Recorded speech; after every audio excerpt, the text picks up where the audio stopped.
उमेदवारी अर्ज रद्द प्रकरणात आज हायकोर्टात सुनावणी होणार आहे। रामटेक लोकसभा मतदारसंघातून उमेदवारी अर्ज आणि जात पडताळणी प्रमाणपत्र रद्द झाल्यानं रश्मी बर्वे यांनी हायकोर्टात धाव घेतलेली होती। त्या प्रकरणी आज सुनावणी घेतली जाणार आहे। या सुनावणीमध्ये काय होतंय याकडे संपूर्ण राज्याचं लक्ष लागलंय। अधिक माहिती जाणून घेऊयात। आपले प्रतिनिधी उदय तिमांडे आपल्या सोबत जोडले गेलेले आहेत।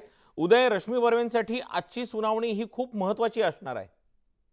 नक्कीच आजची सुनावणी जी आहे ती रश्मी बर्वे आणि काँग्रेससाठी अत्यंत महत्त्वाची असणार आहे, कारण काँग्रेसवर जे आहे ते उमेदवारी बदलण्याची नामुष्की जी आहे ती या निमित्तानं ओढावली होती। कारण रश्मी बर्वे यांचं जात आणि जात पडताळणी प्रमाणपत्र जात पडताळणी समितीने रद्द केलं होतं आणि याला रश्मी बर्वे यांनी जे आहे ते उच्च न्यायालयात आव्हान दिलं होतं। सुरुवातीला त्यांनी सुप्रीम कोर्टात आव्हान दिलं, मात्र सुप्रीम कोर्टानं तात्काळ सुनावणी घेण्याला नकार दिला होता आणि त्यानंतर रश्मी बर्वे यांनी उच्च न्यायालयात या बाबतीत दाद मागितली होती आणि आज त्यावर सुनावणी होणार आहे। त्यामुळे आजच्या सुनावणीमध्ये जर रश्मी बर्वे यांना दिलासा मिळाला तर काहीशे त्यांना अपेक्षा असू शकतात की ते पुन्हा एकदा रिंगणात असतील। मात्र जर आजच्या सुनावणीमध्ये रश्मी बर्वे यांना दिलासा मिळाला नाही तर नक्कीच त्यांच्या इथून पुढे जात आणि जात पडताळणी प्रमाणपत्रावरून अडचणी वाढण्याची शक्यता आहे। त्यामुळे अगदी धन्यवाद उदय, तुम्ही दिलेल्या या माहितीसाठी। तर रश्मी बर्वेंच्या अडचणी नेमक्या वाढतात का आणि उच्च न्यायालय काय निर्णय देतंय याकडे सर्वांचं लक्ष लागलेलं आहे।